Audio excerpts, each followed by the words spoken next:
So hello everyone and good evening सभी को। उम्मीद करता हूँ मेरी वॉइस प्रॉपर आ रही है सभी तक। एक बार कंफर्म कर देंगे फिर हम लोग स्टार्ट करते हैं आज का लेक्चर। और आज हम लोग करने वाले हैं मेटल्स एंड नॉन मेटल्स यानी कि धातुएं व अधातुएं। ठीक है, तो स्टार्ट करें फिर।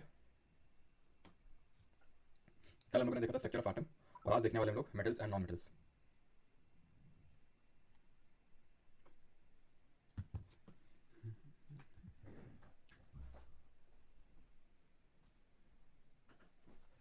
Where is chemistry first class eco plus.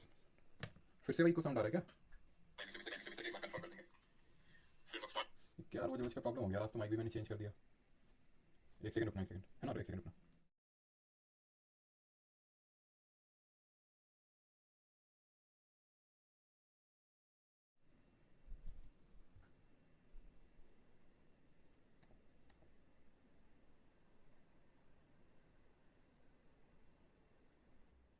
अभी आई थिंक प्रॉपर आ रही होगी। ठीक है, एक बार कंफर्म कर देना। आई थिंक वो दो दो इनपुट लगे हुए थे इसलिए आई थिंक प्रॉब्लम आ रही थी। अभी ठीक आ रही होगी, देखना एक बार। आज हम लोग करने वाले अच्छा आई थिंक प्रॉपर आ रही होगी। ठीक है, एक बार कंफर्म कर देना। आई थिंक वो दो दो इनपुट लगे हुए थे इसलिए आई थिंक प्रॉब्लम आ रही थी। अभी ठीक आ रही होगी, देखना एक बार।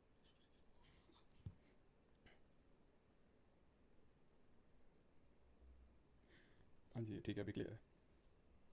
हाँ चलो तो स्टार्ट करते हैं मेटल्स एंड नॉन मेटल्स, धातुएं व अधातुएं। तो सबसे पहले डिफरेंस क्या होता है मेटल नॉन मेटल को, उसको डिफरेंट पैरामीटर्स में टेस्ट करने वाले कौन कौन से डिफरेंसेस होते हैं धातुएं और अधातुओं में। ठीक है, मेटल्स और नॉन मेटल्स में।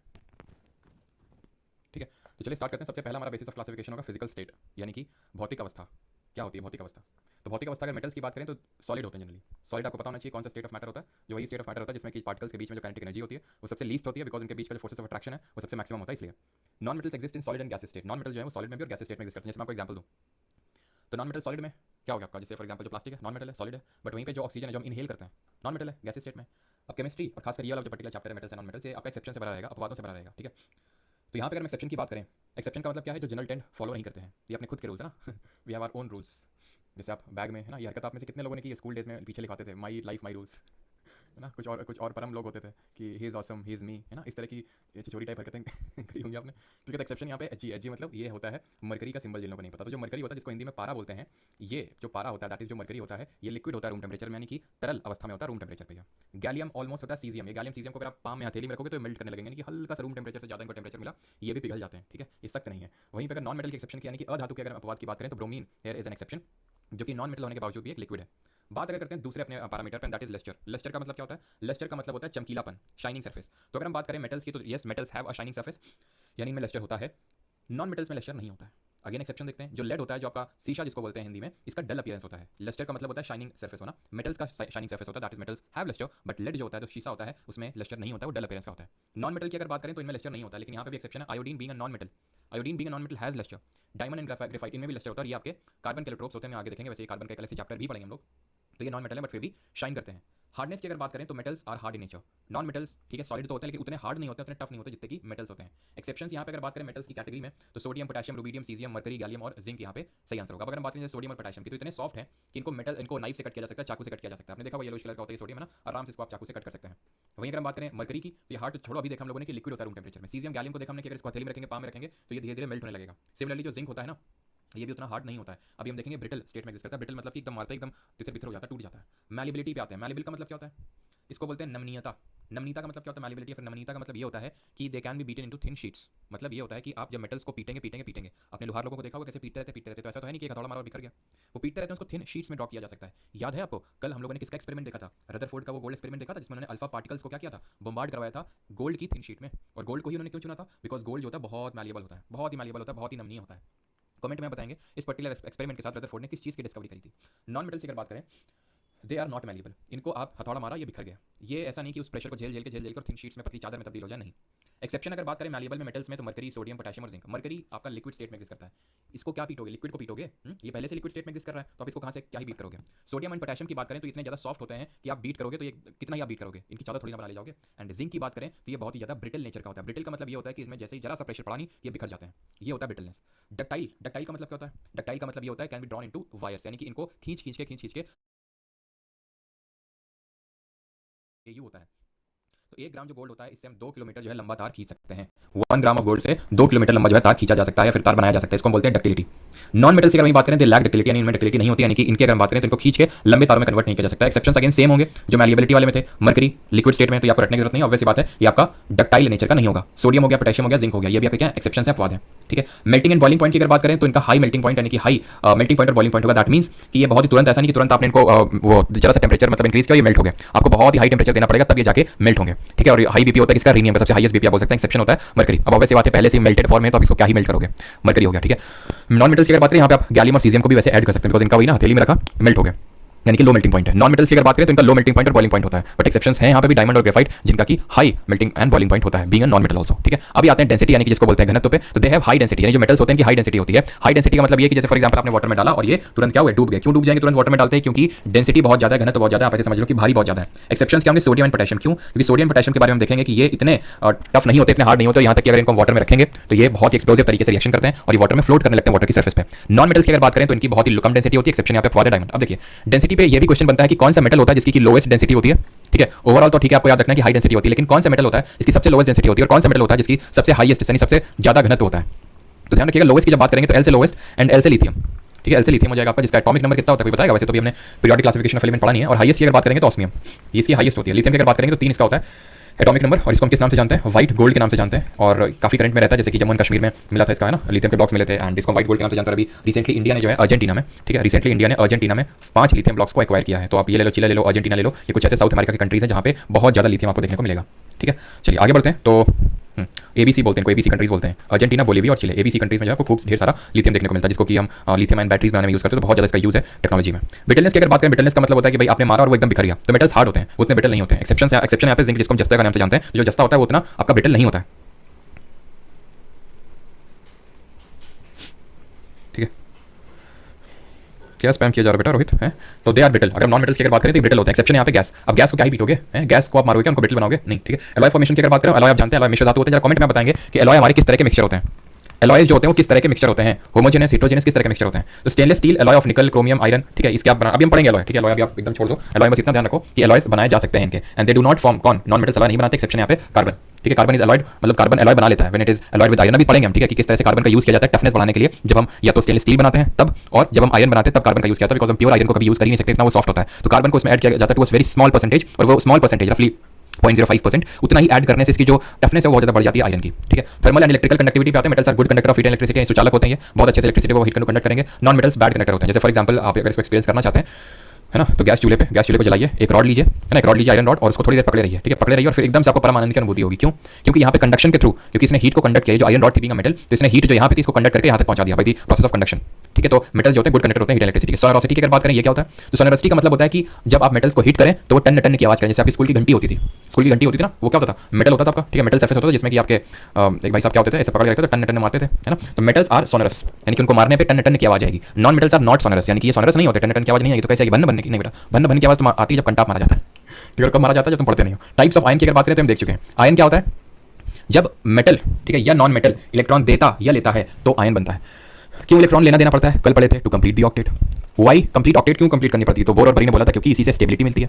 अगर 8 इलेक्ट्रॉन होंगे वैलेंशियल में तो इसी से स्टेबिलिटी मिलेगी, इसीलिए जो है ऑक्टेट कंप्लीट करने में सब लगे रहते हैं। अब क्योंकि मेटल्स के पास एक्स्ट्रा इलेक्ट्रॉन होता है तो वो देने की स्थिति में होते हैं, नॉन मेटल जो है लेने की स्थिति में होते हैं क्योंकि उनके पास कम होता है। तो जो देता है उसको कैटायन बोलते हैं, धन आयन, और जो लेता है उसको एनायन या ऋण आयन बोलते हैं। तो मेटल्स फॉर्म करते हैं कैटायन, और जो नॉन मेटल्स होते हैं वो क्या फॉर्म करते हैं, एनायन। नेचर ऑफ ऑक्साइड की बात करें, यानी इनके जो ऑक्साइड होते हैं मेटल के ऑक्साइड, ये बेसिक नेचर के होते हैं। बेसिक का मतलब होता है क्षारीय, बेसिक का मतलब होता है क्षारीय, और एसिडिक की अगर बात करें तो ये होता है अम्लीय नेचर का। ठीक है, ये होता है आपका अम्लीय। ये एसिडिक नेचर के होते हैं, बेसिक नेचर के होते हैं, इस चीज को ध्यान रखिएगा। और अभी मैं आपको ये चीज पढ़ाऊंगा, ये कैसे पता चला कि भाई जो मेटल के ऑक्साइड होते हैं वो बेसिक नेचर के होते हैं, नॉन मेटल एसिडिक नेचर के होते हैं। यहाँ तक सभी को चीजें क्लियर हैं, तो जरा कंफर्म करेंगे सभी लोग।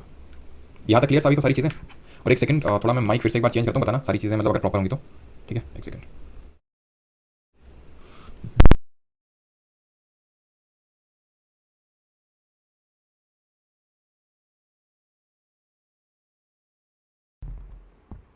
ठीक है, अभी वॉइस जरा बताना प्रॉपर आ रही है कि नहीं आ रही है एक बार। वो इको वाला प्रॉब्लम तो नहीं हो रहा है, इको वाला प्रॉब्लम तो नहीं हो रहा है, देखना एक बार। और यहाँ तक किसी कोई डाउट हो तो पूछ लेगा। And voice I hope proper आई होगी अब तक। ठीक है, अभी वॉइस जरा बताना प्रॉपर आ रही है कि नहीं आ रही है एक बार। वो इको वाला प्रॉब्लम तो नहीं हो रहा है। सुपर चैट मिस कर दिया, अच्छा किसी ने कुछ पैसा वैसा भेजा है क्या?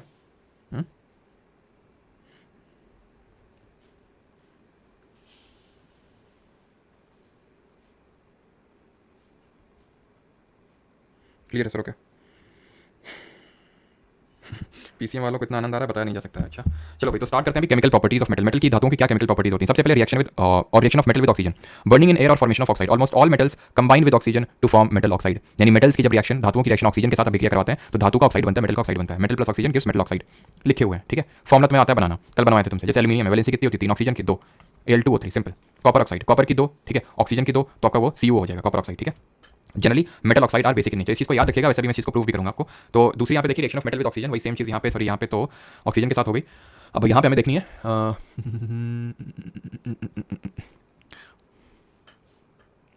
चलो, तो ये पहले यहाँ पे reaction of metal with acid होगा, ठीक है। Reaction of metal oxide with acid. अब ध्यान से देखना यहाँ पे, ये मेटल का ऑक्साइड था, इसको हमने रिएक्शन करवाया HCl के साथ, जो कि एक एसिड है, तो हमें देखने को मिला सॉल्ट प्लस वाटर। मतलब होता यह है कि जब हम एक एसिड की रिएक्शन बेस के साथ करवाते हैं, अम्ल की क्रिया क्षार के साथ करवाते हैं, तो लवण यानी सॉल्ट और वाटर मिलता है। ये एक रिएक्शन होती है, जिसको कि हम न्यूट्रलाइजेशन रिएक्शन बोलते हैं, यानी कि उदासीकरण अभिक्रिया बोलते हैं। अब अगर हमें ये पता है कि एसिड की रिएक्शन हम बेस के साथ करवाते हैं, सॉल्ट और वाटर मिलता है, और हमें ये पता है कि हम एसिड की रिएक्शन करवा रहे हैं और सॉल्ट और वाटर मिल रहा है, दैट मींस कि जिसके साथ करवा रहे हैं वो पक्का बेस है। तो ऐसे हमने पता लगा कि एक बेस है। अब जैसे हमने ये बेस है, ठीक है, ये मान लो बेस है, जो कि है एक्चुअल में, मानना क्या उसमें, ये जो आपका सोडियम हाइड्रोक्साइड एक बेस है, क्षार है, काफी स्ट्रॉन्ग बेस है। जब हम इसकी रिएक्शन इसके साथ करवा रहे हैं, किसके साथ? ये आपका क्या है? ये आपका एल्यूमिनियम ऑक्साइड है। तो यहाँ पे कोई सॉल्ट नहीं देखने को मिल रहा है, ठीक है। यहाँ पे उसी मेटल के दोनों मेटल का ऑक्साइड देखने को मिल रहा है। केमिकल प्रॉपर्टीज मेटल की बात करें तो order of reactivity of metal with oxygen, different metal react with oxygen different rate, sodium and potassium react अभी इस पे भी आते हैं, ठीक है, रिएक्टिविटी सीरीज पे। ये बहुत इंपॉर्टेंट, इससे खूब क्वेश्चंस आते हैं, जो कि रिएक्टिविटी सीरीज होती है। रिएक्टिविटी सीरीज का मतलब क्या है? ये जो सीरीज है ये बोलती है कि अगर आप इसमें ऊपर से नीचे जाओगे तो reactivity of metals will decrease, यानी कि जो जिस तेजी के साथ मेटल रिएक्ट करेगा, किसके साथ? वाटर के साथ या फिर किसी के भी साथ, तो वो एक्टिविटी या फिर उसकी रिएक्टिविटी घटती जाती है ऊपर से नीचे जाने पे। जैसे फॉर एग्जांपल ये जो पर्टिकुलर रिएक्टिविटी सीरीज है, इसमें जो ऊपर के मेटल्स हैं वो हाईली रिएक्टिव होंगे और जो नीचे के जो मेटल्स होंगे वो लीस्ट रिएक्टिव होंगे, बीच के मॉडरेट टाइप होंगे। अब ये रिएक्टिविटी सीरीज से किस तरह के क्वेश्चंस बनते हैं, ध्यान से सुनिए। पहले जो क्वेश्चन बनता है, फर्स्ट टाइप ऑफ क्वेश्चन, वो ये क्वेश्चन बनता है कि इसमें से कौन से मेटल्स कोल्ड वाटर के साथ रिएक्ट करते हैं, कौन से आपके मेटल्स हैं जो वार्म वाटर के साथ रिएक्ट करते हैं, ठीक है, कौन से आपके मेटल्स हैं जो स्टीम के साथ, भाप के साथ रिएक्शन करते हैं, और कौन से मेटल हैं जो किसी के साथ रिएक्शन नहीं करते, ना तो कोल्ड, ना तो वार्म, ना तो स्टीम के साथ करते हैं। अब जब मैं बोलता हूं कोल्ड वाटर के साथ रिएक्शन, दैट मीन कि अगर कोई कोल्ड वाटर के साथ रिएक्शन कर रहा है मतलब कि वो हाईली रिएक्टिव है। यहां तक कि हमारी चीनी भी ढंग से नहीं घुलती कोल्ड वाटर में, तुमने देखा होगा, वार्म वाटर में तुरंत घुल जाती है। क्यों? क्योंकि वार्म वाटर में जो वाटर होता है, जो लिक्विड होता है, उसके बीच जो पार्टिकल्स हैं, उनके बीच में क्या, उनके बीच में जो मॉलिक्यूल्स हैं, के बहुत ज़्यादा जल्दी जल्दी मूवमेंट हो रहा है, कैनेटिक एनर्जी ज़्यादा है, जिसकी वजह से जल्दी डिसोल्यूशन हो जाएगा, सिंपल सी बात है, ठीक है, जिसकी वजह से क्या हो जाएगा, जल्दी से डिसोल्यूशन हो जाएगा। तो इसीलिए वार्म वाटर के साथ चीजें रिएक्ट नहीं करती जल्दी से, लेकिन हॉट वाटर के साथ रिएक्ट कर जाती हैं। अब यहाँ पे अगर कोई मेटल कोल्ड वाटर के साथ रिएक्ट कर रहा है, दैट मींस कि वो हाईली रिएक्टिव है। तो जो शुरू के दो मेटल्स हैं, पोटेशियम एंड सोडियम, ये हाईली रिएक्टिव है, बहुत ही जल्दी अभिक्रिया कर लेते हैं, बहुत ही ज्यादा क्रियाशील हैं ठंडे पानी के साथ, इतने ज्यादा रिएक्टिव हैं कि जब ये रिएक्ट करते हैं ना तो ये विगरसली रिएक्ट करते हैं। व्हेन आई से विगरसली रिएक्ट करते हैं, इसका मतलब ये है कि बहुत ज्यादा हीट इवॉल्व होती है इन रिएक्शन में, और बहुत ही विस्फोटक रिएक्शन होती है। इतनी विस्फोटक है कि आप ऐसे नहीं कि आराम से आपने डाल दिया, अगर आपने आराम से डाल दिया तो आराम से जो है आपको जख्म भी लग जाएंगे बहुत कायदे के। अगर आपने सोडियम पोटेशियम, यानी कि सोडियम और पोटेशियम जो है बहुत ही विगरसली रिएक्ट करेंगे कोल्ड वाटर के साथ, मतलब ऐसे समझ लो कि भरे बैठे हैं बस, है ना, कि बस कोई तो आ जाओ, है ना, कोई तो आग बुझा जाओ। तो ऐसे टाइप है सोडियम और पोटेशियम। कैल्शियम की भी अगर बात करें तो कैल्शियम भी कहीं ना कहीं रिएक्ट कर जाता है, बेरियम भी रिएक्ट कर जाता है, और कैल्शियम भी कहीं ना कहीं रिएक्ट कर जाता है कोल्ड वाटर से, लेकिन बहुत ही विगरसली रिएक्शन नहीं करेगा कैल्शियम। कैल्शियम को जब कोल्ड वाटर में डालते हैं तो ये फ्लोट करने लगता है, कैल्शियम कोल्ड वाटर में फ्लोट करने लगता है। रीजन, जब ये रिएक्ट करता है ना, मतलब इसको वाटर में डालते हैं तो इसमें हाइड्रोजन गैस इवॉल्व होती है, उसके बबल्स निकलते हैं, जिसकी वजह से ये फ्लोट करने लगता है कैल्शियम मेटल। वहीं अगर हम बात करें अब ये जो नीचे के हमारे लिखे हुए मैग्नीशियम एल्यूमिनियम, तो ये कोल्ड वाटर के साथ कभी रिएक्शन नहीं करेंगे। जो मैग्नीशियम है उसको चाहिए फुल इज्जत तो नहीं बोल सकते, लेकिन उसको चाहिए वार्म वाटर, यानी कि उतना भरा हुआ नहीं बैठा है, ठीक है, मतलब थोड़ी देर तो रेजिस्ट करता है, लेकिन थोड़ा सा वार्म वाटर मिल गया तो रिएक्शन कर लेता है। फिर अगर हम बात करें एल्यूमिनियम, जिंक और आयरन की, ये जो तीनों मेटल हैं ये स्टीम के साथ रिएक्शन करते हैं। एल्यूमिनियम, जिंक और आयरन, ये तीनों स्टीम के साथ रिएक्शन करते हैं, और बाकी के नीचे तो जल्दी फल्दी रिएक्शन नहीं करते हैं। पहला क्वेश्चन ये बनेगा। दूसरा क्वेश्चन जो बनता है इसमें, वो ये क्वेश्चन बनता है, ये चीज ध्यान रखिएगा कि जो हाइड्रोजन के ऊपर जितने मेटल्स हैं वो जब एसिड के साथ रिएक्शन करेंगे तो वो हाइड्रोजन गैस को एसिड से निकाल लेंगे कि लाओ इधर हाइड्रोजन गैस को, लेकिन जो नीचे वाले मेटल्स हैं वो एसिड से हाइड्रोजन गैस को नहीं निकाल पाएंगे। दूसरी चीज, and third and very most important, very most ultra max pro max M one important ये चीज है, दैट इज कि जो ऊपर वाला मेटल है वो नीचे वाले मेटल को उसके सॉल्ट से डिस्प्लेस कर देगा, नीचे वाला ऊपर वाले को डिस्प्लेस नहीं कर सकता है। रीजन भी क्योंकि ऊपर वाला ज्यादा रिएक्टिव है, क्योंकि इस रिएक्टिविटी सीरीज में मैंने आपको यही बताया कि डिक्रीजिंग केमिकल रिएक्टिविटी है, ऊपर वाला ज्यादा रिएक्टिव होगा, नीचे वाला कम रिएक्टिव होगा। तो सर हमें पता कैसे चलेगा? ये टेबल तो हमारे सामने होगी नहीं, होगी ना, कैटरीना जी तो होंगी ना तुम्हारे पास, कैटरीना जी है तुम्हारे पास, तुम चिंता मत करो, ठीक है। अब कैटरीना जी खुद ही तुम्हें बताएंगे कि कैसे कैटरीना जी का यूज करके आप जो है रिएक्टिविटी सीरीज को याद रख सकते हैं बड़ी आसानी के साथ। तो कैल्शियम में ध्यान रखना कि फ्लोट करता है कोल्ड वाटर में, इस तरह से याद रखेंगे। कैटरीना ने कार, बेरियम भूल जाइए, कैटरीना ने कार मांगी, ऑल्टो जेन फरारी, ठीक है, फिर भी यानी कि लेड, क्या से कॉपर, मिली से मरकरी, सिल्वर ऑडी, सिल्वर ओ से गोल्ड हो गया आपका। बीच की आपको याद करने की जरूरत नहीं है, निकल टिन, ठीक है, जो इतने भी इसमें आ रहे हैं। कैटरीना ने कार मांगी, ऑल्टो जेन फरारी, फिर भी क्या मिली? Silver Audi. इस चीज को याद रखिएगा पूरे, और आपको रिएक्टिविटी सीरीज याद हो जाएगी, जो कि बेहद जरूरी है आपको याद करना, सो दैट आप ये बता सकें कि कौन किसको डिस्प्लेस कर पाएगा, क्या कोई रिएक्शन फिजिबल होगी या नहीं होगी। फिजिबल से मेरा मतलब हो पाएगी या नहीं हो पाएगी। जैसे फॉर एग्जांपल अगर मैं बात करूं, ये एल्यूमिनियम जिंक है, हाँ जी, यहाँ पे आइए, जैसे ये लेते हैं, ठीक है, reaction of metal with solution of other metal salt. इस रिएक्शन को ध्यान से देखिएगा, ठीक है। यहाँ पे मेटल 1 है और मेटल 2 का सॉल्ट है। यहाँ हुआ क्या, मेटल 1 आया और मेटल 2 को तोड़ दिया, मेटल 2 जो है बेचारा अकेला हो गया, और मेटल 1 जो है सॉल्ट को लेके फरार हो गया। सुनते हो ना रोज हिंदी अखबारों में, है ना दो बच्चों की वहाँ प्रेमी संग फरार। तो ऐसे ही समझ लो कि भाई ये जो मेटल 1 है क्यों फरार, क्योंकि जो ये था मेटल 1 वो ज़्यादा स्मार्ट था, मेटल 2 से, तो सॉल्ट को लगा यार क्या बंदा है। अब सोचिए मेटल 1 कम स्मार्ट होता, दैट मींस कम रिएक्टिव होता मेटल 2 से, क्या डिस्प्लेस कर पाता ना, तो उस केस में वो रिएक्शन फिजिबल ना होती कभी। जैसे यहाँ पे कॉपर है, यहाँ पे सिल्वर है, क्योंकि हमने अभी पढ़ा कि कॉपर ऊपर है, इसलिए सिल्वर को उसके नाइट्रेट सोल्यूशन से डिस्प्लेस कर देगा, कॉपर नाइट्रेट बना लेगा, सिल्वर बेचारा सिंगल हो जाएगा। सॉलिड है यहाँ पे, इसका मतलब सॉलिड है, ठीक है। क्यों हो पाया? Because metal 1 was more reactive than the metal 2। अभी हमने अभी पढ़ा था रिएक्टिविटी सीरीज में, कैटरीना ने कार मांगी, फिर से मैं इसी वजह से लिख रहा हूँ सो दैट आपको याद हो जाए। कैटरीना ने कार मांगी ऑल्टोज एंड फरारी, फिर भी क्या मिली, ठीक है, क्या से कॉपर, मिली से मरकरी, फिर भी क्या मिली, सिल्वर ऑडी। तो आप यहाँ पे देखेंगे कि यहाँ पे आपका अच्छा कॉपर ये रहा और सिल्वर ये रहा, कॉपर ऊपर है इसलिए सिल्वर को रिप्लेस कर देगा, सिंपल, ठीक है, बताने की जरूरत नहीं। अब मेटल क्रिएशन देख लेते हैं वाटर के साथ। मेटल क्रिएशन वाटर के साथ यहाँ पे पूछिए, तो metal react with water and produce a metal oxide and hydrogen gas, metal oxide that are soluble in water dissolve it in further to form metal hydroxide, ठीक है। मेटल रिएक्शन करेंगे with water to produce hydrogen gas, जो भी हम पीछे देख रहे थे। पोटेशियम और सोडियम तो बहुत भयंकर विग्रेसली रिएक्ट करेंगे, नो डाउट ऑक्सीजन देंगे, लेकिन बबल नहीं, बबला दे देंगे एकदम, इतना बबला देंगे एकदम, उबाल देंगे, ठीक है। वहीं पे कैल्शियम की बात करें तो ये बबल्स देगा जिसकी वजह से ये फ्लोट करने लगेगा, ठीक है। तो ये जो मेटल ऑक्साइड बना, metal oxide that are soluble in water dissolve it in, यानी कि जो मेटल ऑक्साइड बना वो फर्दर डिसॉल्व हो जाएगा to form metal hydroxide. All the metals do not react with the water as the metal place lower in the reactivity series are less reactive than the cold water. ये react नहीं करते हैं, ये steam के साथ reaction कर देते हैं, ये आपका वार्म के साथ रिएक्शन करता है, ये आपके कोल्ड के साथ रिएक्शन ले लेते हैं, ठीक है। वही सेम चीज यहाँ पे लिखी हुई है, हाइड्रोजन गैस एंड सोडियम और पोटेशियम विग्रेसली रिएक्ट करते हैं कि हाई अमाउंट ऑफ हीट निकलेगी।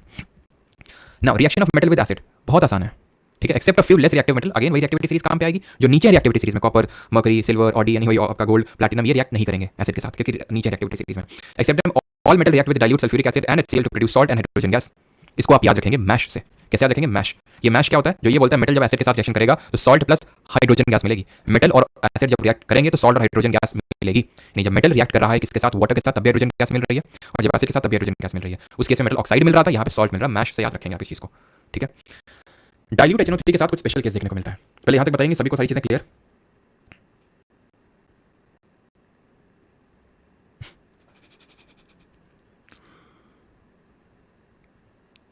चलो, तो अगर हम बात करें हाइड्रोजन, इसके साथ क्या मतलब reaction of metal with dilute HNO3, तो hydrogen gas is not evolved when a metal reacts with nitric acid. जब मेटल रिएक्ट करता है नाइट्रिक एसिड के साथ तो कोई हाइड्रोजन गैस वगैरह नहीं निकलती, जो पीछे निकलनी चाहिए थी कायदे से। क्यों? क्योंकि जो नाइट्रिक एसिड होता है बहुत ही पावरफुल ऑक्सीडाइजिंग नेचर रखता है, ऑक्सीडाइजिंग एजेंट होता है, मतलब जो भी हाइड्रोजन बनता है रिएक्शन में उसमें ऑक्सीजन घुसेड़ देता है। ये H2 बना, बोलता है ले लो, हमारी तरफ से ऑक्सीजन भी ले लो, बोलता नहीं चाहिए भाई, नहीं, बोलता लेना पड़ेगा, हमारे पास ज्यादा है, H2 बन जाता है, तो मैश वाला कॉन्सेप्ट फेल कर जाता है यहाँ पे। यानी कि मेटल रिएक्शन नहीं करेगा नाइट्रिक एसिड के साथ, लेकिन मैग्नीशियम और मैंगनीज दोनों चौड़ में आते हैं, करण अर्जुन बनकर। वो बोलते हैं लाओ, कौन है यहाँ पे, दिखाओ HNO3, ठीक है। HNO3 पहले इनको लपड़ मारता है, बोलता बहुत गर्मी तुम्हें, बहुत गर्मी है, तो बोलते नहीं इतनी गर्मी नहीं है, थोड़ा सा और अपना एडजस्ट करो HNO3 से, बोलते हैं तो हम H2 निकाल देंगे। तो हम अगर इसको डाइल्यूट रखें, HNO3 को बहुत डाइल्यूट रखें, अभी डाइल्यूट तुम्हें पता होना चाहिए, जब मैं बोलता हूँ डाइल्यूट इसका मतलब ये है कि HNO3 में वाटर का मात्रा ज़्यादा है, जब मैं बोलता हूँ कंसंट्रेटेड तो इसका मतलब ये है कि बहुत स्ट्रॉन्ग एसिड है, वाटर की मात्रा कम है और एसिड बहुत स्ट्रॉन्ग है, बहुत हैवी है ये। तो अगर आप डाइल्यूट ले तो मैग्नीशियम और मैंगनीज भी हाइड्रोजन निकाल देंगे, नहीं तो H2 मिल जाएगी फिर, अगर बहुत ज़्यादा कंसंट्रेटेड ले लिए तो भी, ठीक। ये चीज़ भी समझिए। ऑक्सीजन के साथ अगर रिएक्शन देखें, ठीक है, reaction with oxygen, non metals, अभी नॉन मेटल्स पे आ गए हम लोग, ठीक है, मेटल वाला पार्ट खत्म हो गया, अब नॉन मेटल की भी हम प्रॉपर्टीज देख लें। Non metal do not react with water, steam और डाइल्यूट एसिड के साथ रिएक्शन नहीं करते, वो लोचा ही नहीं है। The reason is that they act as electron acceptor, electron लेते हैं नॉन मेटल, हमें पता है, and can not H plus मतलब can not produce H plus that is hydrogen ions of acids to reduce them to hydrogen gas. Electron acceptors हैं तो इसलिए H plus ions जो है नहीं निकाल पाएंगे, जिसकी वजह से हाइड्रोजन गैस बनती है। But on heating readily form oxides और सॉल्ट्स विद कंसंट्रेटेड एसिड। अगर हम कंसंट्रेटेड एसिड के साथ इनको हीट करें, हीट को हम डेल्टा सिंबल से डिनोट करते हैं, तो क्या बन जाता है? But on heating readily form oxide. तो यहाँ पे जैसे सल्फर को हीट किया, नॉन मेटल सल्फर ऑक्साइड बन गया यहाँ पे, ठीक है। यहाँ पे क्या बन गया? हमने HNO3 के साथ रिएक्शन करवाई तो यहाँ पे आपका H2SO4 बन गया, सल्फ्यूरिक एसिड। और ध्यान रखना सल्फ्यूरिक एसिड को हम ऑयल ऑफ विट्रियोल के नाम से जानते हैं, ये मैं आपको जब हम लोग पढ़ेंगे ना एसिड बेस एंड सॉल्ट वाला चैप्टर, तो वहाँ पे इस चीज़ को देखेंगे। अगला आते हैं reaction of metal and non metals. Metal और नॉन मेटल ने धातुओं और अधातुओं की आपस में अगर रिएक्शन करवाते हैं तो क्या होगा? बड़ा ही तगड़ा बॉन्ड बनेगा। तगड़ा कैसे बॉन्ड बनेगा? ताला चाबी, ठीक है, मतलब ताले में क्या होता है? चाबी तुरंत घुस जाती है अगर उसी ताले की चाबी हुई तो, है ना। तो ताला चाबी वाला इसमें खेल हो जाता है। कैसे? कि ये जो सोडियम होता है इसके पास एक इलेक्ट्रॉन एक्स्ट्रा है, क्लोरीन के पास एक इलेक्ट्रॉन कम है, या फिर जैसे कि मैग्नीशियम और क्लोरीन, ठीक है, तो मैग्नीशियम के पास 2 इलेक्ट्रॉन एक्स्ट्रा है, क्लोरीन के पास 1 इलेक्ट्रॉन चाहिए, तो दूसरा क्लोरीन बोलता है एक क्लोरीन और लेके आओ, फिर हम लोग तीनों लोग मिलके, है ना। तो यहाँ पे क्या होता है? यहाँ पे भाई 2 बॉन्ड बन गए। तो मैं कहना ये चाह रहा हूँ कि जब इस तरह का होता है कि किसी के पास किसी चीज़ की कमी होती है और वो दूसरे के पास होता है तो बड़ा अच्छा बॉन्ड बनता है, बड़ी अच्छी दोस्ती होती है। ऐसा ही होता है मेटल्स और नॉन मेटल्स के बीच में। मेटल्स को इलेक्ट्रॉन देना है, नॉन मेटल्स को लेना है, और इस केस में बनता है एक बॉन्ड जो कि काफ़ी तगड़ा बॉन्ड होता है, उसको बोलते हैं आयनिक बॉन्ड, या फिर इसी को बोल देते हैं इलेक्ट्रोवैलेंट बॉन्ड। इसी को क्या बोल देते हैं? इलेक्ट्रोवैलेंट बॉन्ड बोल देते हैं। लेकिन ठीक है, ये इलेक्ट्रोवैलेंट बॉन्ड बन गया, जहाँ पे जो किसकी वजह से बन रहा है? यहाँ पे होता है complete transfer of electrons, no sharing, complete transfer of electron हो रहा है। यहाँ पे ट्रांसफर हो रहा है, सोडियम ने दे दिया, लो एक लो और ऐश करो जाके, मैग्नीशियम एक इसको देगा, एक इसको देगा, बोलेगा ऐश करो जाके। लेकिन ये मैग्नीशियम क्लोराइड में आपने यहाँ पे देख लीजिए, ठीक है। लेकिन अगर कोई भी बॉन्ड शेयरिंग की वजह से बनता है, ट्रांसफर नहीं, शेयरिंग। कैसे होती है शेयरिंग? दिखाते हैं आपको। जैसे हाइड्रोजन है, इसके पास एक है, ठीक है, तो अगर मान लो दूसरा हाइड्रोजन से बॉन्ड बना लेगा, बोलेगा कि देखो भाई तुम्हारे पास एक, हमारे पास एक, हम दोनों को चाहिए 2-2, इनकी ऑक्टेट जो होती है वो 2 इलेक्ट्रॉन से ही कंप्लीट हो जाती है। हमने देखा था, एक एक्सेप्शन है के शेल के लिए, ये के शेल जो है 2 इलेक्ट्रॉन में ही एकदम परिपूर्ण महसूस करती है। तो ये बोलता है कि भाई अगर मैंने तुझको एक दे दिया तो मैं क्या घुइयां छीलूंगा? तो ये वाला बोलता है भाई तो मैं भी क्या घुइयां छीलूंगा? तो बोलता है कोई नहीं, हम दोनों घुइयां नहीं छीलते हैं, हम दोनों इसको शेयर कर लेते हैं। जब तुमको जरूरत हो तो हमको दे देना, और जब हमको जरूरत होगी तो तुम ले लेना, आपस में शेयर कर लेते हैं। अब क्योंकि ये शेयरिंग से मामला चल रहा है, कंप्लीट ट्रांसफर नहीं हुआ है, ये जो बॉन्ड बनता है it is a covalent bond and it is a weaker bond. As compare to the ionic और इलेक्ट्रोवैलेंट बॉन्ड। क्लियर इतनी बात? ठीक, तो यहाँ पे वही लिखा है। अब ऑब्वियस सी बात है कि जो बॉन्ड तगड़ा होगा उसको तोड़ने में भी तुम्हारी ऐसी तैसी होगी, जो बॉन्ड तगड़ा होगा स्ट्रांग होगा उसको ब्रेक करना भी डिफिकल्ट होगा। दैट मीन ऐसे कंपाउंड्स जिनका जो इलेक्ट्रोवैलेंट जिनमें बॉन्ड होता है, आयनिक बॉन्ड होता है, ऐसे कंपाउंड को इलेक्ट्रोवैलेंट कंपाउंड या फिर आयनिक कंपाउंड बोलते हैं। तो ये हार्ड क्रिस्टलाइन होंगे, इनका एमपी और बीपी भी बड़ा हाई होगा, क्योंकि आपको तोड़ना है ना, तो ज्यादा टेंपरेचर की नीड पड़ेगी ना, जल्दी जल्दी तो मेल्ट करेंगे नहीं। Conduction of electricity, the conduction of electricity through a solution involves movement of charge particle. Ionic and electrovalent compound are good conductor of electricity, ये अच्छे कंडक्टर होते हैं। ठीक, क्लियर, खत्म हुई यहाँ तक चीजें, किसी को यहाँ तक कोई डाउट? अब आते हैं किस पे, एक्सट्रैक्शन ऑफ मेटल्स फ्रॉम ओर से। ऐसा लग रहा है आईआईटी का एग्जाम है। अच्छा, इतने में आईआईटी लगने लगा।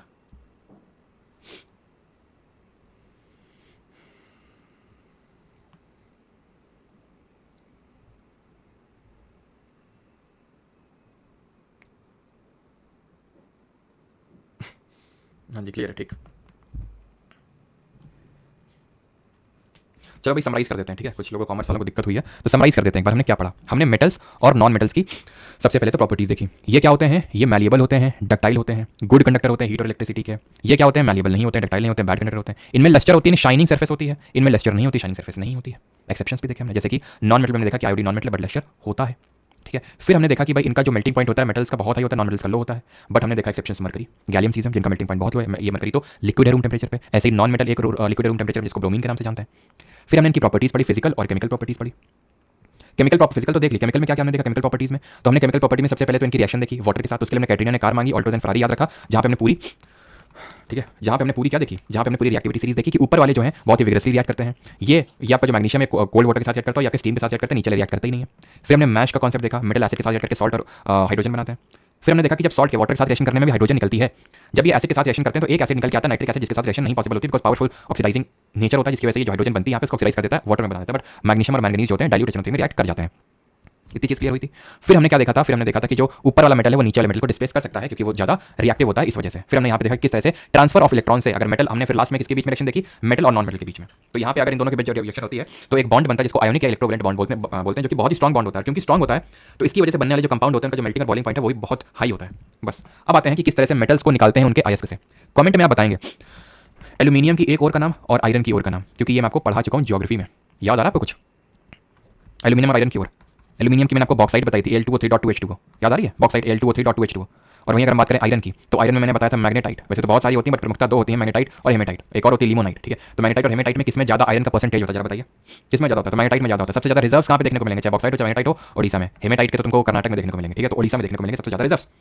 अब ये पढ़ क्यों रहे केमिस्ट्री में कि और से कैसे मेटल मिलता है, ये आप पढ़ लेंगे। ऐसा तो है नहीं कि नीचे मेटल पड़ा हुआ है भाई, आयरन रॉड निकालने के नीचे, अच्छा आयरन रॉड चाहिए, ये लो भाई, भाई को क्या चाहिए? भाई को गिफ्ट देना है, अच्छा निकालो जो नेकलेस निकालो गोल्ड वाला, उसमें हीरे भी जड़े होने चाहिए, लो भाई नेकलेस। ऐसा तो है नहीं। तो क्या होता है कि भाई हमें जो मेटल होता है वो काफी सारी इंप्योरिटीज के साथ मिलता है। मेटल जो होता है impurities, metal plus impurities is equal to ore. तो अब हमें इन इंप्योरिटीज को हटाना है सो दैट हम प्योर मेटल प्राप्त कर सकें। इंप्योरिटीज को कैसे हटाएंगे वो पढ़ेंगे। इंप्योरिटीज को हम बोलते हैं गैंग। क्या बोलते हैं? गैंग। तो ध्यान रखना केमिस्ट्री में गैंग का मतलब होता है जो ओर में इंप्योरिटीज होती हैं उसको बोलते हैं। अब ओर जो है ना, देखते हैं कि वो किस मेटल की है, किस मेटल की है। अब मेटल की रिएक्टिविटी सीरीज अभी पढ़े थे, कैटरीना ने कार मांगी, ऑल्टोज एंड फरारी, फिर भी क्या मिली? Silver Audi. तो ऊपर वाले जो है वो मेटल ऑफ हाई रिएक्टिविटी थे, अगर उसकी ओर है तो उसको अलग कर देंगे। अगर मीडियम रिएक्टिविटी का बीच वाला है, जैसे कि ऑल्टोज एंड फरारी टाइप है, तो उसको बीच इसको अलग रख देंगे। अगर लो रिएक्टिविटी यानी कि silver Audi, that is silver, gold, platinum, तो उसको हम अलग रखेंगे। क्यों? क्योंकि सब के लिए अलग अलग मेथड का यूज करेंगे। अगर हाई रिएक्टिविटी सीरीज में तो इलेक्ट्रोलिसिस प्रोसेस का यूज करते हैं, जहां पे हम इलेक्ट्रिक प्रोसेस होता है। ये इलेक्ट्रिक प्रोसेस होता है जहां पे इलेक्ट्रोलिसिस करवाते हैं, एक एनोड बनाते हैं, एक कैथोड बनाते हैं, एक इलेक्ट्रोलाइटिक सॉल्यूशन लेते हैं उसी मेटल का, और हमें प्योर मेटल ऑब्टेन हो जाता है आसानी के साथ। दिक्कत थोड़ी सी आती है मीडियम और हाई रिएक्टिविटी वालों के साथ। ये यूजुअली हमें तो कार्बोनेट ओर के फॉर्म में मिलेंगे या फिर सल्फाइड ओर। जैसे फॉर एग्जांपल अगर हम बात करें सल्फाइड ओर की, तो जैसे कि HGS होती है, इसको बोलते हैं क्या? किसको बता सकता है? ये मरकरी सल्फाइड है, HGS है, इसको हम बोलते हैं सिनाबार। इसको हम किस नाम से जानते हैं? इसको सिनाबार बोलते हैं, तो सल्फाइड ओर है। अगर मैं आपको एक कार्बोनेट ओर का एग्जांपल दूं, तो जैसे कि मैलाशाइट एक कॉपर कार्बोनेट है। ठीक है, मैलाचाइट जो है ये कॉपर कार्बोनेट है। तो भाई कॉपर हो, मतलब चाहे कार्बोनेट के फॉर्म में और हो या सल्फाइड के फॉर्म में, दोनों के लिए हम अलग अलग मेथड का यूज करेंगे। अगर कार्बोनेट और है आपकी, तो आपके लिए कैल्सिनेशन का मेथड यूज किया जाएगा, सी से कार्बोनेट, सी से कैल्सिनेशन। अगर सल्फाइड हो रहा है तो रोस्टिंग कर देंगे। अंतर क्या है दोनों में? अंतर यह है कि जो कैल्सिनेशन है ये लिमिटेड सप्लाई ऑफ एयर में किया जाता है, लिमिटेड एयर में इसको परफॉर्म किया जाता है। इसको जो है एक्सेस ऑफ एयर में परफॉर्म किया जाता है। ये एक प्राइमरी डिफरेंस होता है कैल्सिनेशन और रोस्टिंग के बीच में। तो कैल्सिनेशन किस तरह की ओर का करेंगे? जो कि कार्बोनेट फॉर्म में होगी, और रोस्टिंग किसके करेंगे? जो सल्फाइड के फॉर्म में होगी। ठीक, जब ये कर देंगे तो जो चीज मिलेगी वो कॉमन ही होगी। वो क्या होगा? वो मेटल का ऑक्साइड होगा। अब इस मेटल में सिर्फ ऑक्सीजन है, तो बस एक काम रह गया कि उस ऑक्सीजन को हटा दो। ऑक्सीजन को हटाएंगे कैसे? एक रिड्यूसिंग एजेंट का यूज कर लेंगे। जैसे मेटल का यूज कर लिया, रिडक्शन कर दिया मेटल का, तो वो मेटल जो है उस ऑक्साइड को लेकर निकल जाएगा। या फिर चलो ठीक है, यहाँ पे हम क्या कर देंगे? रिडक्शन कर देंगे। मेटल भूल जाओ, रिडक्शन कर देंगे। जैसे हमने कार्बन के साथ रिएक्शन करवा दी, तो कार्बन जो है उस ऑक्सीजन को लेके क्या हो जाएगा? लेके वो रफा चक्कर हो जाएगा कि भाई चलो ठीक है ऑक्सीजन हट गया। और जब ऑक्सीजन हट गया तो आपके पास क्या बचा? आपके पास वो सिर्फ प्योर मेटल बचा। इसी पर्टिकुलर चीज़ को हम यूज़ कर लेते हैं, जैसे कि हमें क्या करना था, हमारे पास ध्यान से सुनते रहना, ठीक है। यहाँ पे हमें ऑक्साइड ऑफ मेटल मिला था, मेटल का ऑक्साइड मिला था, क्यों ना अगर हम इसकी रिएक्शन एक ऐसे मेटल के साथ करवा दें, मान ले M1 या M2 है जो इससे ज़्यादा रिएक्टिव है, मान लेते हैं M2 ज़्यादा रिएक्टिव है M1 से, तो क्या होगा, M2 जो है O को ले भाग उड़ेगा और M1 जो है हमें मिल जाएगा, सिंपल। ये भी तो यूज़ कर सकते हैं, बिल्कुल ये करते हैं। रेलवे जो ट्रैक्स होते हैं ना हमारे, जो रेलवे ट्रैक्स होते हैं उनको ज्वाइन करने के लिए हम इस पर्टिकुलर रिएक्शन का यूज़ करते हैं, जहाँ पे हम Fe2O3 आयरन जो ऑक्साइड है आपका, आयरन से ज़्यादा रिएक्टिव होता है एल्यूमिनियम, इसको लेकर हमें आयरन चाहिए तो एल्यूमिनियम के साथ रिएक्शन करवा दी, अब होगा क्या, ये एल्यूमिनियम जो इसको ले उड़ेगा Al2O3 और मिल क्या जाएगा, मिल जाएगा आयरन, ठीक है। अभी हम केमिकल रिएक्शन वाला भी चैप्टर पढ़ेंगे, जो मैंने पिछले बैच में नहीं करवाया था, इस बैच में कॉमन हो जाएगा, तो 2 मोल्स ऑफ आयरन मिल जाएंगे और यहाँ पे अगर हम बात करें तो हीट भी निकलती है। इस रिएक्शन को हम बोलते हैं डिस्प्लेसमेंट रिएक्शन, विस्थापन अभिक्रिया, और ये चीज़ हम पढ़ेंगे किसमें, जो हमारी डिफरेंट तरह की रिएक्शन वाला जो चैप्टर है उसमें, कि हमारी कौन कौन सी अलग अलग तरह की हमारी रिएक्शन होती हैं। तो एक तरह की रिएक्शन होती है डिस्प्लेसमेंट रिएक्शन, जिसको कि विस्थापन अभिक्रिया बोलते हैं, विस्थापन अभिक्रिया, जिसमें कि जो एक ज़्यादा रिएक्टिव मेटल है वो एक कम रिएक्टिव मेटल को डिस्प्लेस कर देगा, और ये हीट निकल रही है, जिस रिएक्शन से हीट निकलती है उसको एक्सोथर्मिक बोलते हैं। बात समझ में आती है तो ठीक है, नहीं तो छोड़ो, अगले लेक्चर में देखेंगे जहाँ पे मैं आपको डिफरेंट तरह की रिएक्शन समझाऊंगा, ठीक है। मिल गया प्योर मेटल, ठीक है। और इस रिएक्शन को हम बोलते हैं, ध्यान रखना, जो रेलवे ट्रैक को ज्वाइन करने के लिए यूज़ की जाती है, थर्माइट रिएक्शन या फिर थर्मिट रिएक्शन। और जो हमारे मेटल होते हैं ऑफ लो रिएक्टिविटी, तो ये यूजुअली सल्फाइड ओर के फॉर्म में मिलते हैं। तो सल्फाइड के लिए हम क्या करते हैं, रोस्टिंग, तो रोस्टिंग के बाद मेटल का ऑक्साइड मिलेगा, रिडक्शन करवा देंगे रिड्यूसिंग एजेंट जैसे कार्बन का यूज़ करके, नहीं तो अभी देखा हम लोगों ने, एक हम हाई रिएक्टिव मेटल को ले लेंगे और रिफाइनिंग हो जाएगी, मेटल मिल जाएगा। अब आते हैं कोरोजन पे। कोरोजन मतलब कैसे, जंग लगना। कोरोजन का मतलब ये नहीं है कि आई थिंक कोरोजन को हिंदी में कुछ और बोलेंगे, जंग लगना तो रस्टिंग होता है। समझो कोरोजन है क्या, कोरोजन वो चीज़ है जब जहाँ पे एक मेटल जो होता है वो क्या होता है, मेटल जो होता है वो ऑक्सीडाइज हो जाता है, मेटल एक तरह से ऑक्सीडाइज हो जाता है, मेटल के ऊपर जो है एक कोटिंग चल जाती है जो हमें नहीं नीडेड होती है, उसको बोलते हैं कोरोजन। जैसे कि आयरन में सबसे फेमस आपने सुना होगा कि आयरन में जब कोरोजन होता है तो इसमें आयरन ऑक्साइड बन जाता है, और ये इसी को बोलते हैं, ये डार्क रेड कलर का होता है, डार्क रेड कलर की एक लेयर चढ़ जाती है, इसी चीज़ को हम बोलते हैं रस्टिंग। यानी कि रस्टिंग क्या है, आयरन में होने वाले कोरोजन को रस्टिंग बोलते हैं। ऐसे ही कॉपर में जो कोरोजन होता है वो ग्रीन कलर की कोटिंग चढ़ जाती है, कॉपर कार्बोनेट की, किस कलर की, ग्रीन कलर की कोटिंग चढ़ती है, जैसे इसमें डार्क रेड। सिल्वर का पूछ लेता है तो सिल्वर में जो है सिल्वर सल्फाइड बन जाता है। यूजुअली अगर आप ध्यान से देखें तो सिल्वर लो है, रिएक्टिविटी सीरीज में नीचे है, जल्दी फल्दी किसी से रिएक्ट करता नहीं है, लेकिन जब सल्फर आता है तो रोक नहीं पाता खुद को और सल्फाइड को जोड़ लेता है। और यहाँ पे इसकी ध्यान रखिएगा, ब्लैक कलर की कोटिंग चढ़ती है सिल्वर सल्फाइड की। तो ये 3 याद रखिएगा एग्जांपल्स, आयरन में डार्क रेड रस्टिंग बोलते हैं, कॉपर में ग्रीन कलर का कॉपर कार्बोनेट, और सिल्वर में सिल्वर सल्फाइड ब्लैक कलर का। अब इसको हम प्रिवेंट कैसे करते हैं, प्रिवेंट यानी बचाते कैसे हैं, तो जैसे फॉर एग्जांपल आयरन है हमारा, इसको अगर बचाना है हमें तो हम एक गैल्वेनाइजेशन करके मेथड उसका यूज कर लेते हैं। गैल्वेनाइजेशन में क्या होता है, जहां पे हम जिंक की कोटिंग यानी जस्ते की परत चढ़ा देते हैं आयरन में, जिसकी वजह से इसको प्रिवेंट किया जा सकता है, किससे, रस्टिंग से। कुतुब मीनार के पास, अगर आप कभी दिल्ली में गए हो, कुतुब मीनार के पास आपको एक लोहे का खंभा देखने को मिलेगा। ये जाने बहुत सालों पहले बना था, लेकिन इसमें आज तक जंग नहीं लगी। क्यों नहीं लगी, क्योंकि देखेंगे क्योंकि इसमें कुछ इस तरह का मिक्सचर यूज किया गया था कि इसमें जंग नहीं लगी। अभी इस पर भी आते हैं क्या है मिक्सचर और कैसे ये प्रिवेंट किया जाता है। गैल्वेनाइजेशन हो गया, ऐसे एक प्रोसेस होता है जिसको बोलते हैं एनोडाइजिंग। एनोडाइजिंग ये एक इलेक्ट्रोलिटिक प्रोसेस होता है। गैल्वेनाइजेशन एक बहुत ही मैनुअल प्रोसेस होता है, मैनुअल इन द सेंस कि जिंक लेके आए और डाल दिया आयरन के ऊपर, लोहे के ऊपर परत चढ़ा दी, कोई इसमें ये बच्चे को बोलोगे तो वो भी कर देगा। लेकिन एनोडाइजिंग की अगर बात करें तो एक इलेक्ट्रोलिटिक प्रोसेस है, थोड़ा सा मशक्कत भरा काम है, इलेक्ट्रोलिटिक प्रोसेस है, जहाँ पे इलेक्ट्रोलिटिक है तो ऑब्वियस बात है एनोड और कैथोड होगा। तो एल्यूमिनियम को बनाते हैं एनोड, ठीक है, और एल्यूमिनियम को अगर हम यहाँ पे बात करें तो यहाँ पे ऑक्सीजन इवॉल्व होता है आपका कैथोड पे, ठीक है, ये सॉरी एनोड पे इवॉल्व होगा आपका, ठीक है, ये ऑक्सीजन है तो ठीक है, एनोड पे ये क्या होगी, ऑक्सीजन इवॉल्व होगी आपकी। और ये जो एल्यूमिनियम आपने रखा है, ये एल्यूमिनियम के लिए यूज करते हैं, एनोड बना रखा है, एल्यूमिनियम पे ऑक्सीजन का इवोल्यूशन हुआ, जिसकी वजह से ये ऑक्सीजन की परत चढ़ जाएगी किसमें, एल्यूमिनियम, और बन जाएगा एल्यूमिनियम ऑक्साइड, ठीक है। तो यहाँ पे प्रोटेक्टिव ऑक्साइड की लेयर चढ़ गई किसमें, एल्यूमिनियम में, जिसकी वजह से ये अब कोरोजन से फ्री हो चुका है। तीसरा मेथड जो हम यूज करते हैं वो है एलॉइंग का। एलॉइंग मतलब मिश्र धातु बनाने का। जैसे कि अभी मैं बता रहा था कि जो कुतुब मीनार के पास आपका आयरन पिलर है, उसमें क्यों नहीं लगता, क्योंकि माना जाता है कि उसमें एलॉय मिक्स किया गया, यानी कि कोई और मेटल मिक्स किया गया। ये क्या होता है, ये पहली बार हम नहीं पढ़ रहे हैं, मैंने आपको फर्स्ट लेक्चर में पहले चैप्टर में पढ़ाया था कि एलॉय, जरा बताइए किस तरह का मिक्सचर होता है। एलॉय जो होता है वो किस तरह का मिक्सचर होता है। मैंने आपको 2 तरह के मिक्सचर पढ़ाए थे, या फिर 3 तरह के मिक्सचर पढ़ाए थे, 3 तरह के मिक्सचर पढ़ाए थे। कौन कौन से, पहला था होमोजेनस जिसको सॉल्यूशन बोल रहे थे, दूसरा था हेटेरोजेनस जिसको सस्पेंशन बोल रहे थे, और तीसरा था कोलाइड, बीच का था वो। तो एलॉयज जो होते हैं हमारे सॉल्यूशन होते हैं, सॉलिड सॉल्यूशन होते हैं, और ये आपका एक होमोजेनस मिक्सचर है, ठीक है, क्लियर है। आगे बढ़े हम एलॉयज देख लें। तो एलॉयज में ध्यान रखिएगा, कुछ एलॉयज यहाँ पे लिखे हुए आपको याद होने चाहिए। जैसे स्टील जो होता है, जब आयरन में आप कार्बन और निकल मिक्स कर दें, फिर थोड़ा बहुत क्रोमियम भी मिक्स कर दें, कार्बन क्यों ऐड किया जाता है, जो इसको टेंसाइल स्ट्रेंथ प्रोवाइड करेगा। नहीं तो अगर आप आयरन उसके रॉ फॉर्मेट में यूज करेंगे तो आयरन बहुत सॉफ्ट होता है। सिमिलरली गोल्ड के साथ भी आपको पता है, जो गोल्ड है आपका, जो गोल्ड होता है ये भी बहुत सॉफ्ट है, इतना सॉफ्ट होता है कि आप इसको पहन नहीं सकते ज्वेलरी में। तो अगर आप मतलब ये कंसीडर कर रहे हैं कि भाई हम प्योर एकदम गोल्ड पहन रहे हैं, तो ये गलत बात है बिल्कुल, क्योंकि प्योर गोल्ड आप पहन ही नहीं सकते, क्योंकि प्योर गोल्ड होता है 24 कैरेट और वो बहुत ही सॉफ्ट नेचर का होता है। तो इसमें हम क्या करते हैं, जैसे 22 पार्ट्स तो ले लेते हैं गोल्ड, अगर एकदम प्योर फॉर्मेट की बात कर रहा हूँ तब, तो 22 पार्ट ले लेंगे गोल्ड और 2 पार्ट ले लेंगे क्या, 2 पार्ट में या तो हम ले लेंगे कॉपर या ले लेंगे सिल्वर, उसमें मिक्स कर देते हैं। ये आप ये मान लीजिए 22 पार्ट्स वाला जो गोल्ड है एकदम प्योर फॉर्मेट है, तब आप पहन पाएंगे। बाकी तो फिर बहुत ज़्यादा मिलावट होती है, कहीं पे 8 पार्ट कर देते हैं, 10 पार्ट, ठीक है। स्टेनलेस स्टील भी इसी तरह से बनता है, ठीक है, स्टेनलेस स्टील में, अच्छा ठीक है, ओके, ऊपर वो स्टेनलेस स्टील नहीं लिखा हुआ था। स्टेनलेस स्टील में इसको स्टेनलेस बनाने के लिए हम क्रोमियम का भी एडिशन इसमें कर देते हैं। सोल्डर, जिसको कि हम जॉइंट्स, जो हमारे तार होते हैं ना, तार वायर्स, उनको ज्वाइन करने के लिए सोल्डर का यूज़ करते हैं। लेड और टिन का अलॉय है। ब्रास की अगर बात करें तो कॉपर और जिंक यानी कि तांबे और जस्ते का ये अलॉय है। इसी तरह हमारा एक होता है ब्रॉन्ज, जिसका ब्रॉन्ज आपने पढ़ा था, जरा बताइए किस पर हिस्ट्री में हमने कहाँ पे पढ़ा था ब्रॉन्ज के बारे में, हिस्ट्री में, एंशिएंट हिस्ट्री में ब्रॉन्ज के बारे में कहाँ पढ़ा था। तो कॉपर और टिन यानी कि जो आपका तांबा होता है, जो टिन होता है, उसका मिक्सचर होता है क्या आपका, उसका मिक्सचर होता है, उसको बोलते हैं ब्रॉन्ज। याद ऐसे रख सकते हैं कि भाई ब्रास को कैसे याद करोगे, बिकॉज करके याद कर सकते हो, बी कॉ जो, बिकॉज से कॉपर और जो से जिंक हो जाएगा, ठीक है। और ब्रॉन्ज को कैसे याद करोगे, ब्रॉन्ज की बात करना है कि कजिन मेरा जो है ब्रॉन्ज मेडल लेके आया कहाँ पे, ओलंपिक्स में। तो ब्रॉन्ज की अगर हम बात करें तो हमने ब्रॉन्ज ए सिविलाइजेशन पढ़ा था, इंडस वाली सिविलाइजेशन को हम या फिर हड़प्पन सिविलाइजेशन को ब्रॉन्ज ए सिविलाइजेशन बोलते हैं, बिकॉज हमने देखा था कि किस तरह से यहाँ पे जो फ्लरिश किया था हड़प्पन सिविलाइजेशन, तो ये लोग क्या करते थे, कॉपर तो यहाँ पे खेतरी माइंस हो गई हमारी, याद आ रहा है आपको, खेतरी माइंस राजस्थान मलज खंड, कहाँ पे जरा बताइए, मलज खंड माइंस कॉपर की, यहाँ से लेते थे, टिन लेते थे अफगानिस्तान से और मिल के बना देते थे क्या, ब्रॉन्ज बना देते थे।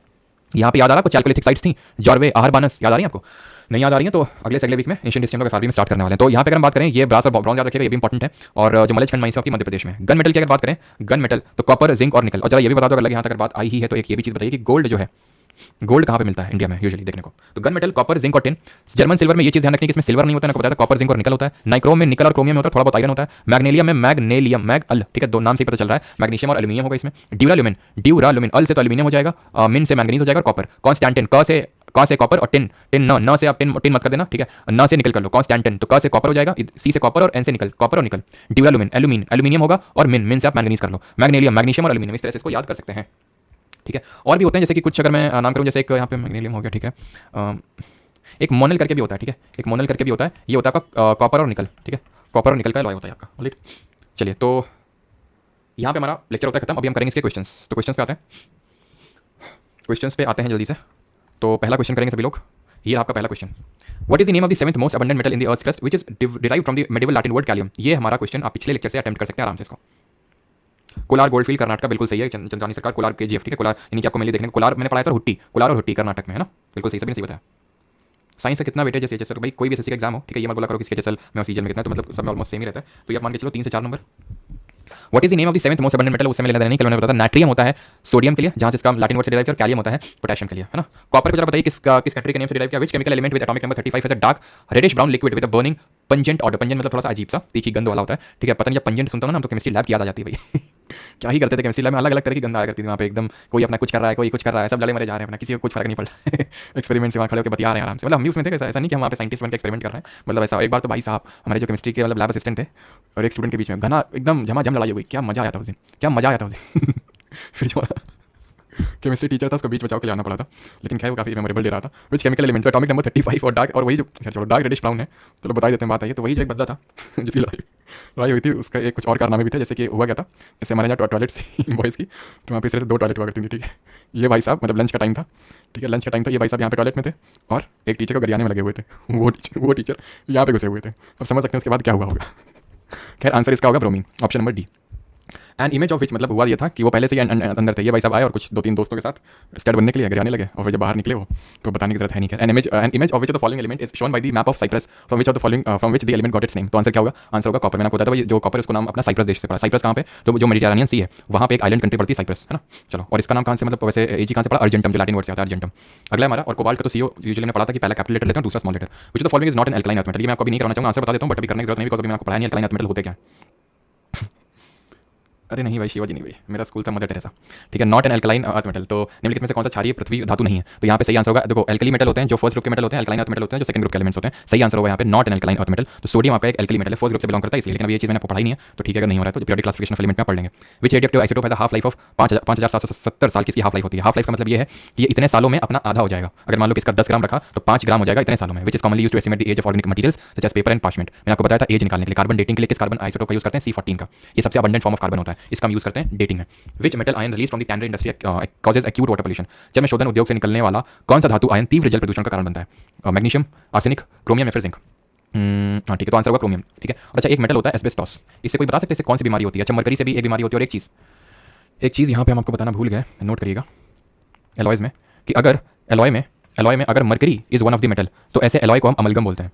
अगर हम कोई भी एलॉय बना रहे हैं और उसमें हमने मरकरी को रख रखा है तो उसको हम अमलगम बोलेंगे, पहली चीज़। दूसरी चीज़ ये है कि जो एलॉय होते हैं इनकी जो कंडक्टिविटी होती है, जो सुचालकता होती है वो कम होती है as compare to their constituent elements, और सॉरी कॉन्स्टिट्यूएंट मेटल्स। जैसे कि अगर मैं बोलता हूँ ब्रास, कॉपर और जिंक का एलॉय है, तो जो ब्रास की कंडक्टिविटी होगी वो कॉपर की कंडक्टिविटी से और जिंक की कंडक्टिविटी से कम ही होगी हर केस में। ब्रॉन्ज में ले लो कॉपर टिन, तो ब्रॉन्ज की जो कंडक्टिविटी होगी वो कॉपर से कम होगी और टिन से भी कम होगी, और इसका उल्टा यानी कि रेजिस्टेंस ज्यादा होगा। वैसी बात है, अगर कंडक्टिविटी कम है तो जो प्रतिरोध है वो ज्यादा होगा, रेजिस्टेंस ज्यादा होगा। दोनों की जरा यूनिट बता दो कमेंट में, कंडक्टिविटी की और रेजिस्टेंस की, जल्दी से पता चल जाएगा कितने लोगों ने ढंग से रिवाइज किया है फिजिक्स को।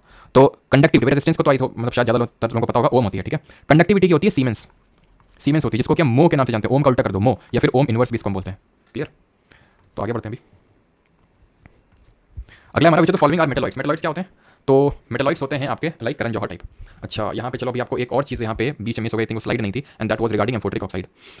ठीक है, करण जौहर से मुझे याद आया फोर्टिक ऑक्साइड आपको बताना भूल गया। वैसे तो ये चीज़ फोर्टिक ऑक्साइड हम एसिड बेस एंड सॉल्ट वाले चैप्टर में भी पढ़ेंगे, बट यहाँ पे भी नहीं होता, बता दूंगा। फोर्टिक ऑक्साइड को वो ऑक्साइड होते हैं, ठीक है, जैसे मेटलॉइड, चलो बताते हैं अभी। जैसे मेटल होते हैं गुड कंडक्टर ऑफ इलेक्ट्रिसिटी होते हैं, heat electricity, non metal bad होते हैं। बट मेटलॉइड जो होते हैं बीच में एग्जिस्ट करते हैं। मेटल की जितनी हाई कनेक्टिविटी भी नहीं होती है और नॉन मेटल की जितनी हाई रेजिस्टिविटी भी नहीं होती है।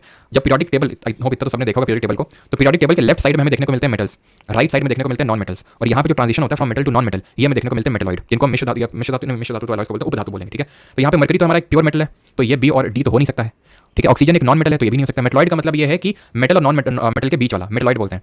इसी तरह हमारे एक ऑक्साइड होते हैं, उनको बोलते हैं एम्फोटेरिक ऑक्साइड। एम्फोटेरिक ऑक्साइड का मतलब क्या होता है, यहाँ पे आई थिंक क्वेश्चन आएगा तो मैं आपको बता दूंगा, ठीक है। अभी आएगा क्वेश्चन फोर्टिक ऑक्साइड पे, तो मैं आपको बता दूंगा। Which among the following alloys is a combination of gold and silver का इसमें से कॉम्बिनेशन कौन है, ब्रॉन्ज, कॉन्स्टेंटिन, सोल्डर या फिर इलेक्ट्रम। तो ब्रॉन्ज तो अभी देखें कॉपर और जिंक का है, बिकॉज कॉन्स्टेंटिन सी से उठा लो कॉपर और एन से उठा लो निकल। सोल्डर किसका होता है, जिसको कि हम ज्वाइन करने के लिए यूज करते हैं अपने जो तार होते हैं, तो ये लेड और टिन का होता है। और इलेक्ट्रम जो होता है वो गोल्ड और सिल्वर का अलॉय होता है, मिश्र धातु होती है। Which of the following is a non metal that can exist in different forms. Non metal कौन है जो डिफरेंट फॉर्म में एग्जिस्ट कर सकता है, बताइए।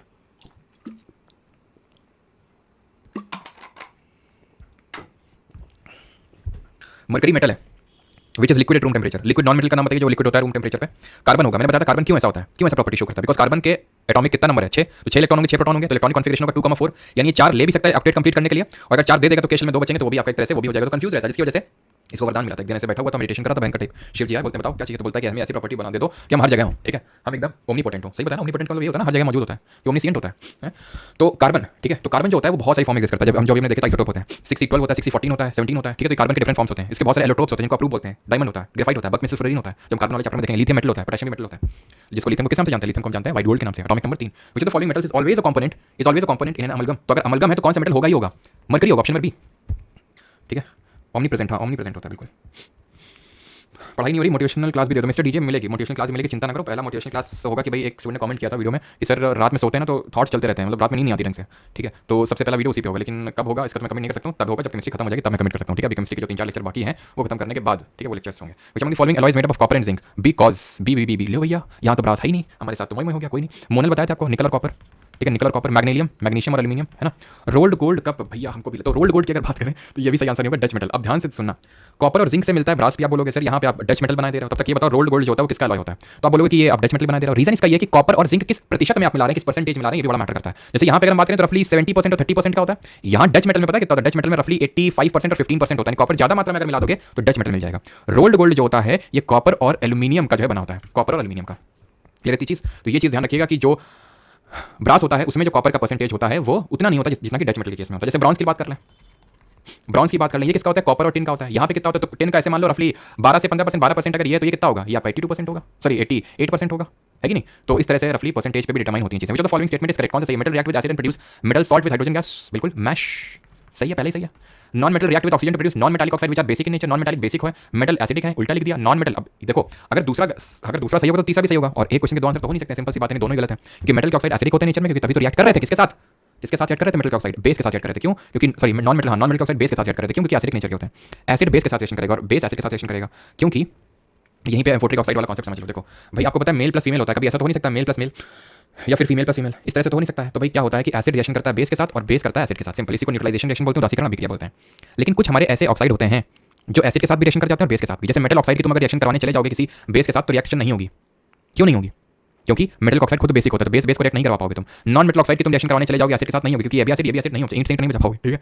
तो ईंट सेंट नहीं बजानी तुम्हें, लेकिन कुछ ऐसे होते हैं करण जौहर टाइप जो ईंट सेंट बजा देते हैं। जैसे कि एम्फोटेरिक ऑक्साइड की अगर हम बात करें तो वो ऑक्साइड्स होते हैं जो कि एसिड के साथ भी रिएक्ट कर लेंगे और बेस के साथ भी रिएक्ट कर लेंगे। जैसे फॉर एग्जांपल एल्यूमिनियम का ऑक्साइड हो गया, जिंक का ऑक्साइड हो गया, इसको आप वहीं पे नोट करेंगे, अगर नोट्स बना रहे हैं, नोट्स में तो क्रेडिट मिलेगा। वैसे इनको हम बोलते हैं एम्फोटेरिक ऑक्साइड्स, एम्फोटेरिक ऑक्साइड, ठीक है। तो ये दोनों के गलत होंगे। Less reactive metal displace more reactive metal, तो ये उल्टा लिखा हुआ, ज्यादा रिएक्टिव वाला कम रिएक्टिव वाले को डिस्प्लेस कर देता है, यहाँ पे तो उल्टी गंगा बह रही है। Which of the following statement is or are not correct, इनमें से कौन सा सही नहीं है।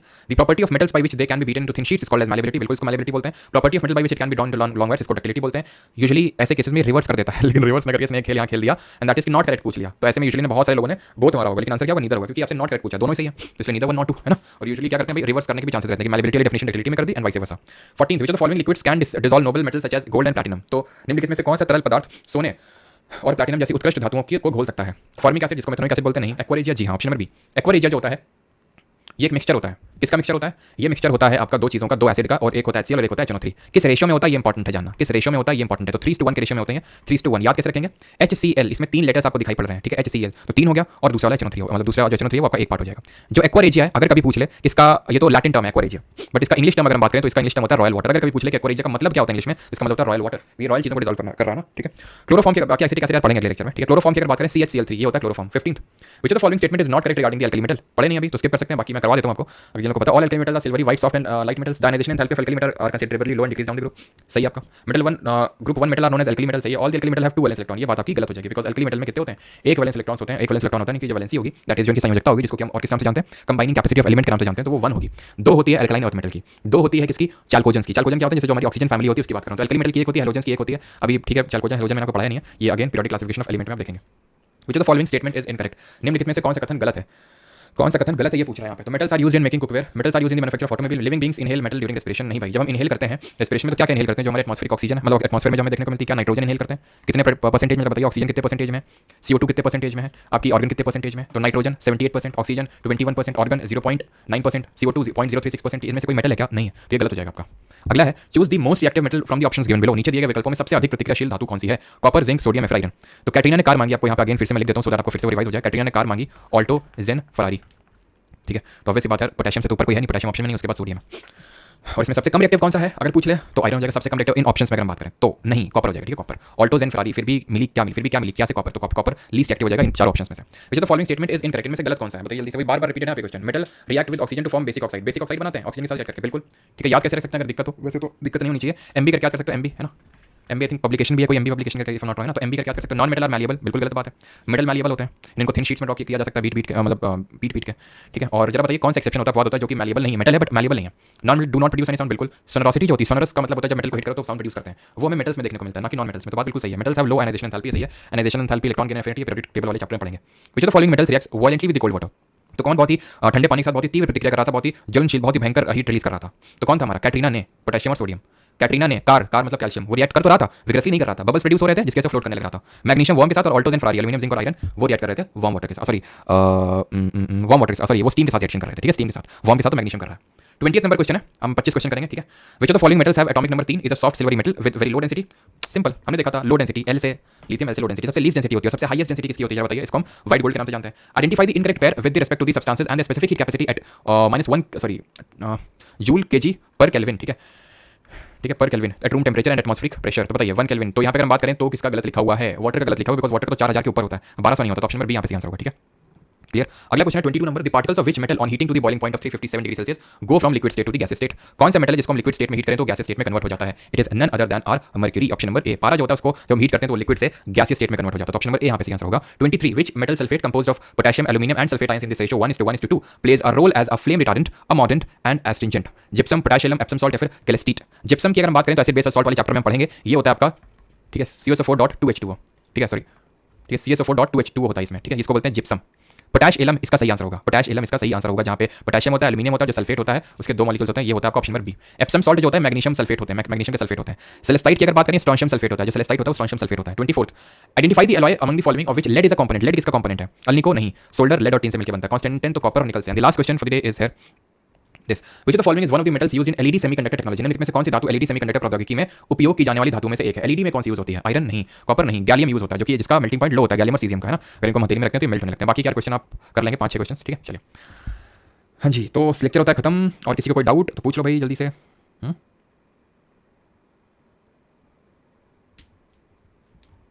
किसी को कोई डाउट है जल्दी से बताइए।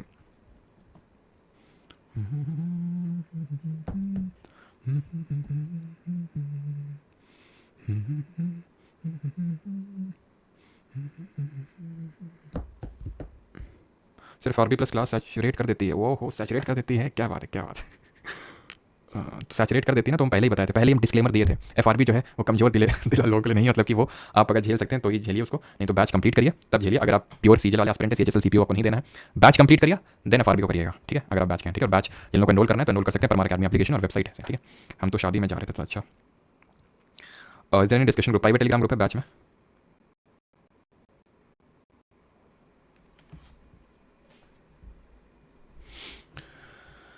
सी वाटर आपका हीटरोजेनेसी कैटेगरी में आएगा पारुल शेखावत, क्योंकि उसमें हम एक तरह से उसको फिज़िकल प्रोसेस के साथ जो है सी वाटर में जो दिया गया है ना सॉल्ट, उसको हम सेपरेट कर सकते हैं। लेकिन हाँ, वो डिपेंड करता है, अगर दोनों दिया है ना तो उसका रीज़न भी मैं आपको बता देता हूँ। दोनों इसलिए दिया है, एक सेकेंड,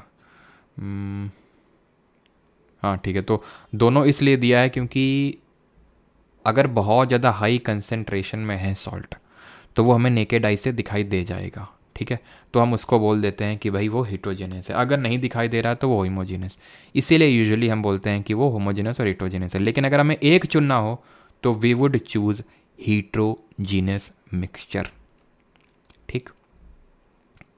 यूजुअली हम दोनों बोल देते हैं, बिल्कुल बात सही है।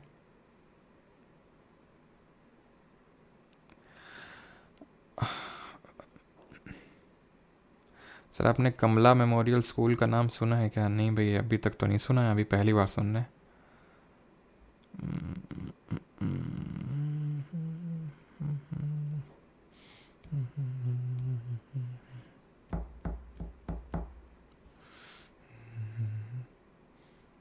मज़ा आ गया सर लेक्चर में। अच्छा, मेटल के साथ वाटर और H2 कब बनता है? अमन जायसवाल, हम लोगों ने देखा कि जब सोडियम और पोटेशियम रिएक्ट कर रहे हैं तो बन रहे हैं, H2 बन रहा है। बहुत ही विग्रस रिएक्शन है। कैल्शियम में भी बन रहा है। मैग्नीशियम में तब बन रहा है जब वार्म वाटर के साथ रिएक्शन करवा रहे हैं।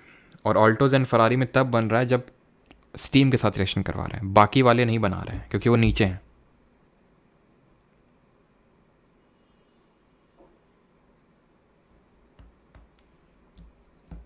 सर आज से KBC का रजिस्ट्रेशन स्टार्ट हो रहा है। अच्छा ऐसा है क्या? कैसे करना होता है? दे देते हैं क्योंकि मम्मी बोलती रहती है जब भी मतलब KBC जैसे लगाते हैं टीवी में तो मम्मी फिर चिल्लाने लगती हैं, बोलती हैं कि तुम क्यों नहीं देते हो। मतलब जानने कब से बोल रहे हैं मैं कि दो दो दो, लेकिन पता ही नहीं चलता है।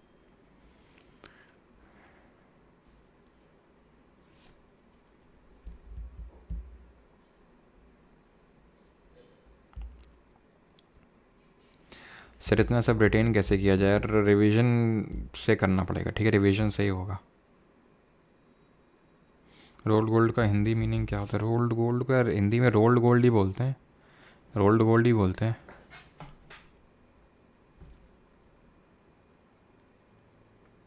स्टैटिक जीके के कुछ टॉपिक बचे हुए हैं, वो करेंगे डेजी।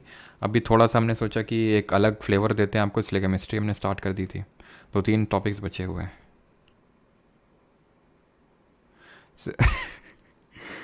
आपका फोक डांस का ट्रिक दिमाग से निकल नहीं रहा। और कैसे? ऐसे थोड़ी ना ट्रिक बना है। ऐसे ऐसे ट्रिक देंगे ना तो दिमाग से चाह के भी नहीं भूल पाओगे। सिर्फ गेटिंग 14 मार्क्स। अच्छा, फेस रिवील हो जाएगा यार, है ना। चलो, थैंक यू सभी को। बाकी जिन लोगों को बैच वैच ज्वाइन करना है तो कर सकते हैं आप।